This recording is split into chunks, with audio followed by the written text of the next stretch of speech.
አለመቸኮል፣ ደጋግሞ ማየት። ችኩልነት አገር ያጠፋል። መታገስ መልካም ነው። ለምሳሌ ሁላችሁ መታገስ ብዙ አይነት ነው። ለምሳሌ አንድ ችግር ተሸክመነው ኑረን መፍትሄ በምናገኝበት ቀን የማይረባ ውሳኔ ልንወስን እንችላለን። እስከ መጨረሻው መጽናት ነው። ትዕግስትን ያዘወተረ ሰው ይድናል ይላል ማቴዎስ 24 ቁጥር 14 ላይ። ትዕግስትን ያዘወተረ ሰው ሁልጊዜ ያደረጋት። ለምሳሌ ሐራ ሰማይ የሚባሉ ነበሩ፣ በረዶ ውስጥ ተጥለው የተሰቃዩ ሰማዕታት። 35ኛው ቀን ላይ በ40ኛው ቀን አክሊል ሊወርድላቸው ነበር። 35ኛው ቀን ላይ አሕዛብ ሄደው ምን አደረጉ? እሳት አነደዱ።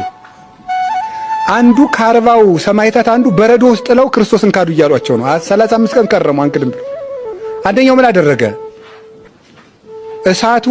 እሳት ሲያነዱ ባካችሁ እሳት አሙቁኝ አላቸው። ምን አሉት? ካድና ሙቅ አሉት። ክጃለሁ አለና ወጣ። በ5ኛው ቀን አክሊል ወረደ።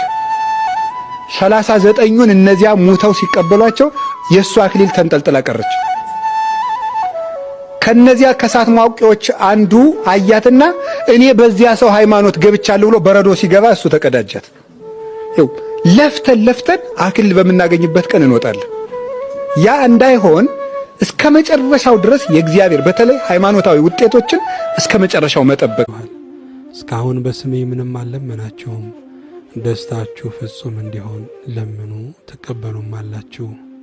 ይህን በምሳሌ ነግሬያችኋለሁ።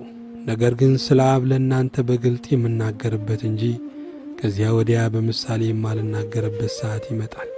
በዚያ ቀን በስሜ ትለምናላችሁ። እኔም ስለ እናንተ አብን እንድለምን የምላችሁ አይደለሁም። እናንተ ስለወደዳችሁኝ ከእግዚአብሔርም ዘንድም እኔ እንደወጣሁ ስላመናችሁ አብ እርሱ ራሱ ይወዳችኋልና።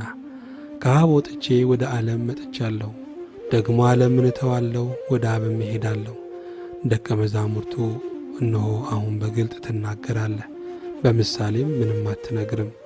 ሁሉ እንድታውቅ ማንንም ሊጠይቅ እንዳትፈልግ አሁን እናውቃለን።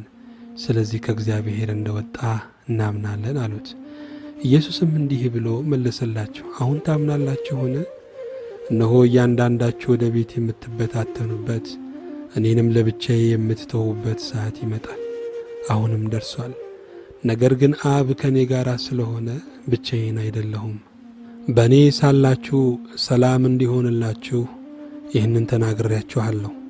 በዓለም ሳላችሁ መከራ አለባችሁ። ነገር ግን አይዟችሁ፣ እኔ ዓለምን አሸንፌዋለሁ።